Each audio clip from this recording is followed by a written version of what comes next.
what does our society, what do you value highly?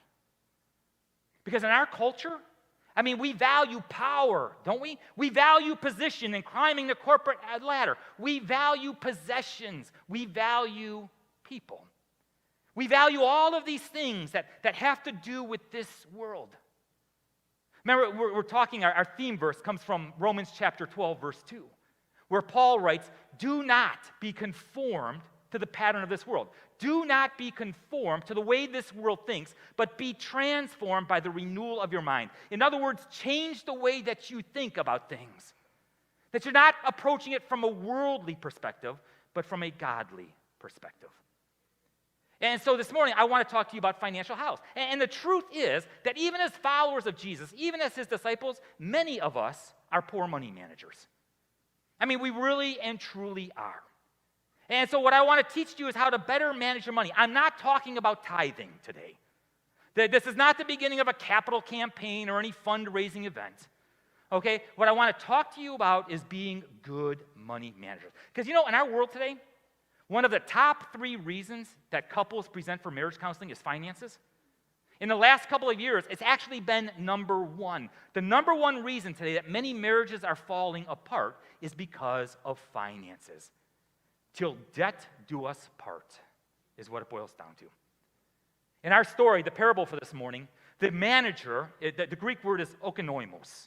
Okay? In other words, the manager, he was the COO and the CFO of the household. He was the chief operating officer. He made sure everything ran smoothly. He was in charge of all of the finances. He was the fiduciary for the owner of the house.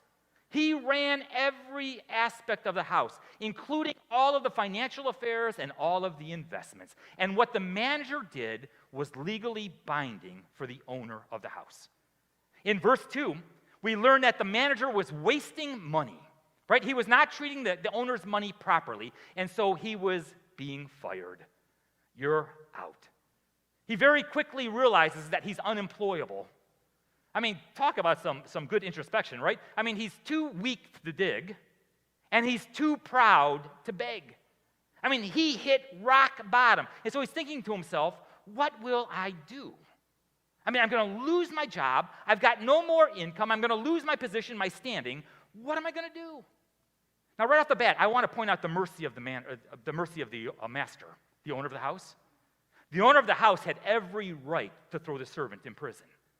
And yet he looked upon him with mercy. Even though he did wrong, he still looked upon him with mercy. There was no jail. And everything that the manager did, he's banking on the master's mercy. And so what he did is he went to all of these people who owed his master money, and he did it quickly. He said, quickly, sit down. He brought in all of the debtors, and he reduces their debt. Not just a little bit, but he reduced their debt big time. And his goal was to make friends. Because when he was out of a job, when he was out on the street, he could go to his friends and say, remember how I helped you? Now I need your help. And all of a sudden in verse 8, it's probably one of the most confusing verses because the master commends him. Not for his dishonesty, but the master commends him for his shrewdness. Now, it's not a word that we use all the time. So what does it mean to be shrewd? To be shrewd means you're smart, you're sharp, you're strategic, and you are resourceful. And that's exactly what this manager was. He saw the problem clearly. He knew what needed to be done. He figured out a solution to his problem, and he worked it quickly. And so I think what Jesus is telling us here, what the challenge for us is as disciples, is to be biblically shrewd with your resources.